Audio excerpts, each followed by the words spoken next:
Трговците во Македонија предупредуваат дека ограничувањето на маржите може да доведе до намалување на бројот на вработени. Според нив, мерките што ги воведува владата за контрола на цените создаваат финансиски притисок врз компаниите, кои немаат друг избор освен да кратат трошоци. Од Сојузот на стопански комори велат дека ограничувањата на профитот ќе загрози ликвидноста на малите и средни претпријатија. Тие бараат од владата да најде баланс помеѓу заштитата на потрошувачите и одржливоста на бизнисите, предупредувајќи дека во спротивно, многу фирми ќе бидат приморани да затворат. Министерот за економија Крешник Бектеши изјави дека владата внимателно ги следи состојбите и дека мерките се привремени. Тој додаде дека целта е да се спречат неправедни поскапувања и да се заштити стандардот на граѓаните, но негираше дека ќе има масовни отпуштања. Трговците сепак остануваат загрижени и бараат итна средба со надлежните. Тие велат дека ако владата не направи измени во регулативата, можно е многу луѓе да останат без работа во наредните месеци. Судскиот процес за двојното убиство што ја потресе јавноста влегува во завршна фаза. Судот ги разгледува последните докази и искази на сведоците, а одбраната и обвинителството ги подготвуваат своите завршни зборови. Обвинителството бара максимална казна за обвинетиот, тврдејќи дека има цврсти докази за неговата вина. Одбраната, пак, инсистира дека постојат олеснителни околности и бара поблага казна, наведувајќи психолошки и други фактори. Случајот предизвика големо внимание во јавноста, со оглед на бруталноста на злосторството и неговите околности. Семејствата на жртвите бараат правда, додека адвокатите на обвинетиот потенцираат дека судот треба да ги земе предвид сите аспекти пред да донесе одлука. Пресудата се очекува наскоро, а судијата најави дека ќе ја соопшти во наредните денови. Исходот од овој случај ќе биде важен правен преседан, а јавноста со нетрпение го очекува исходот. Според најновиот извештај за глобалната безбедност, неколку држави се издвојуваат како најбезбедни за оние што сакаат да живеат и работат во странство. На врвот на листата се наоѓаат Швајцарија, Канада, Норвешка и Данска, кои нудат стабилна економија, ниска стапка на криминал и висок квалитет на живот.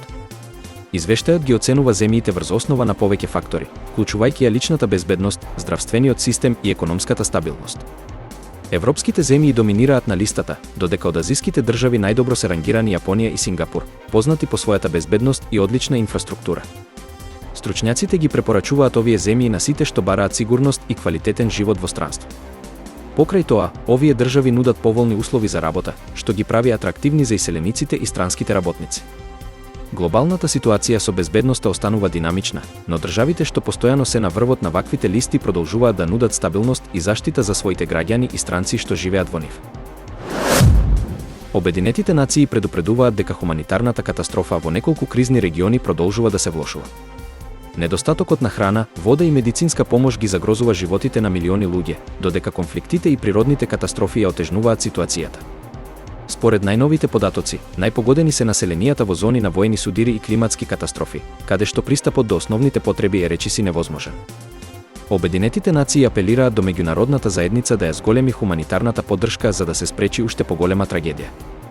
Генералниот секретар на Обединетите нации истакна дека е неопходно итно финансирање и логистичка помош за најзагрозените региони.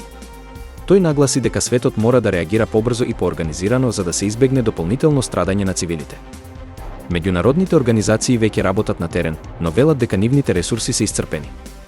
Доколку не се обезбеди итна помош, предупредуваат дека последиците ќе бидат катастрофални за милиони луѓе низ целиот свет. Франција донесе закон со кој целосно се забранува продажбата на еднократни вејпови, со цел да се намали употребата на никотински производи кај младите.